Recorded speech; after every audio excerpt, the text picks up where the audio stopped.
First order of business, drag some coals out. Got our fry pan here so we can start making the cheese sauce. On how we start that is by making a simple roux. Get our pan on there.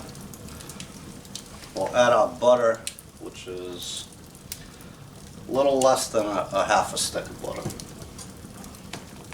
We'll melt that down.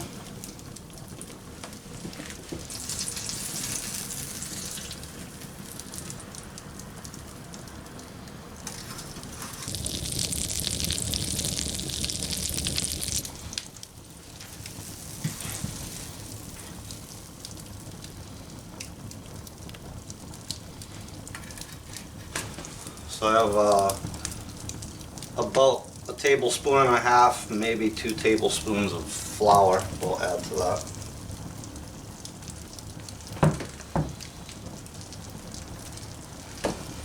And we're going to have to whisk that and kind of let it cook out. I don't want to burn it really, but I would definitely want to cook it so it's not, raw.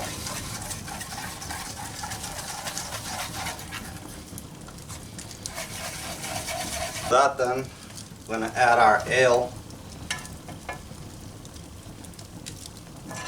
a little bit at a time, and whisk that as well.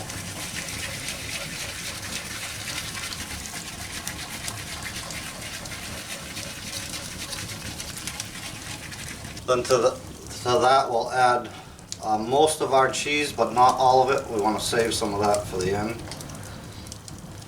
Get that in there.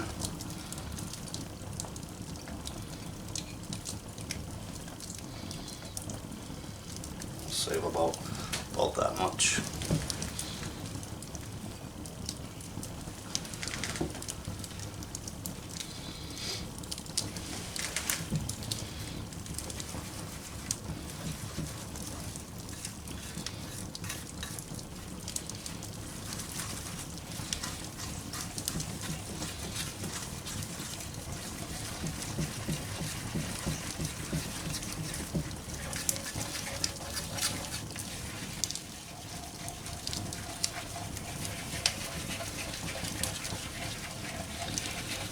If you're doing it like me over the coals or a fry pan or something over the fire, it's definitely different than on your stove at home. I've made this before on the stove in my kitchen. Came out fantastic. I did it a little bit different than this one, but so much easier that way, for the finished product, just bang it under the grill for a little bit to brown it off nice. But here we don't want to burn anything, so it's a constant, on and off the coals or on and off the fire type of deal. But should be able to do it, So now that that's done, we're going to take that off and just set it aside. It'll start cooling down nice. Get some more coals out here.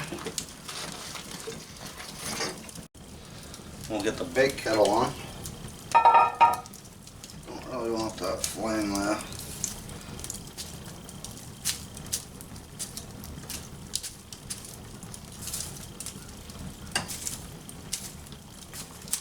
So I'm going to try to do less on the bottom because I don't want to burn the bottom of the bread. And I'll do more on top because I want to try to brown up that cheese sauce. So we're going to preheat our bake kettle by doing this.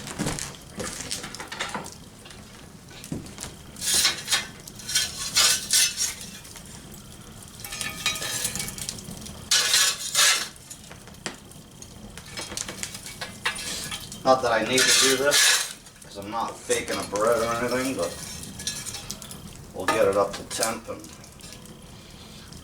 more so the top, Like I said, I want to try to brown that cheese sauce up if I can.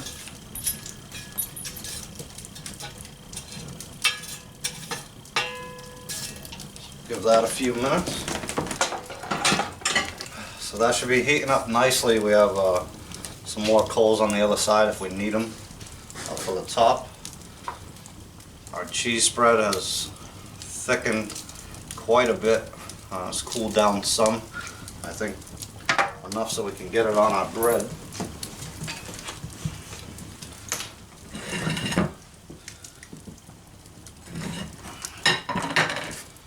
Let's try that. Oh yeah.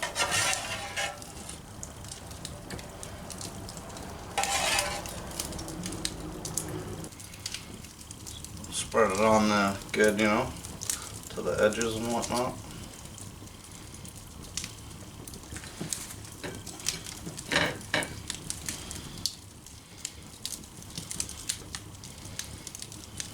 Then, as I was saying, we saved some of that cheese. So I'm going to sprinkle, mix that again. You know, I had about a third Parmesan from the wheel, and then 2/3 of cheddar, imported cheddar cheese from England. But we want to get some of that on there and see if we can brown that off. So something similar to that. Get our lid off here.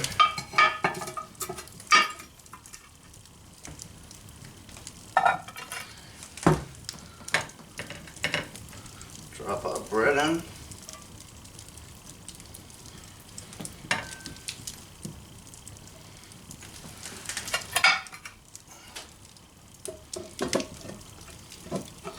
And again, I've never done it this way. I've done it, you know, on my oven in the kitchen.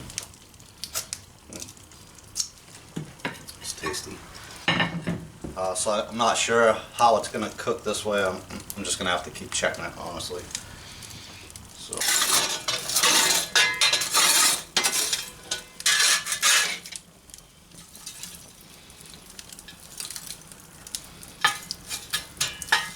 Let's give it a check.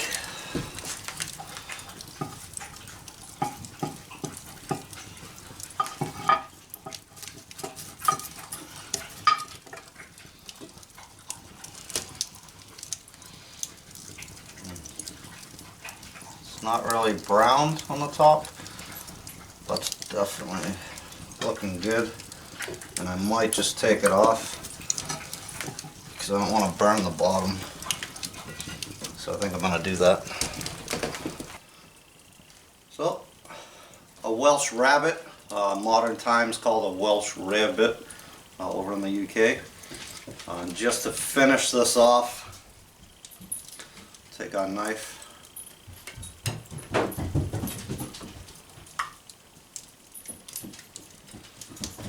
Design them now, some grooves, and then you could throw some, you know, mushroom ketchup on top of that would be good.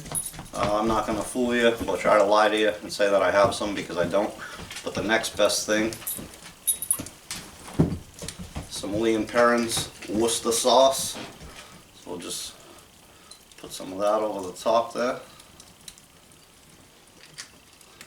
So, and this stuff has a unique history of its own. I did some research on it, and I can't remember off the top of my head. I was gonna like tell you all about it. It's right off their website, but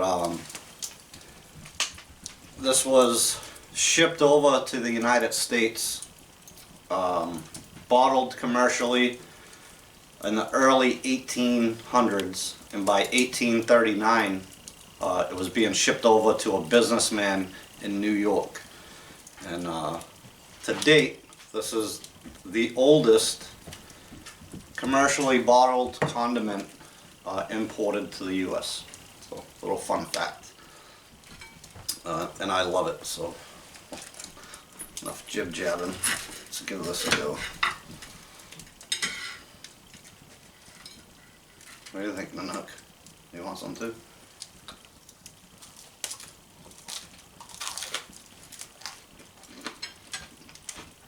definitely crisped up.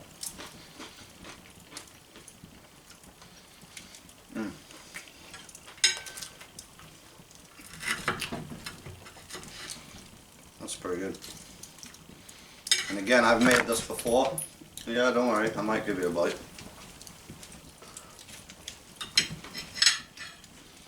Come on, out.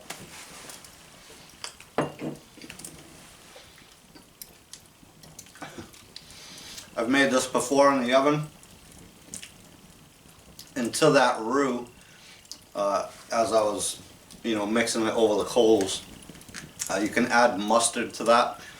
Some people do Dijon and all that stuff. I did Coleman's mustard when I did mine. Very, very good. I didn't do it in this one, but still good nonetheless. So thank you guys for joining me. Give it a try. Some Welsh Rabbit. This is a simple cheese on toast. Till the next one, guys, take care. Again, thanks for watching. I appreciate it. See you on the next one.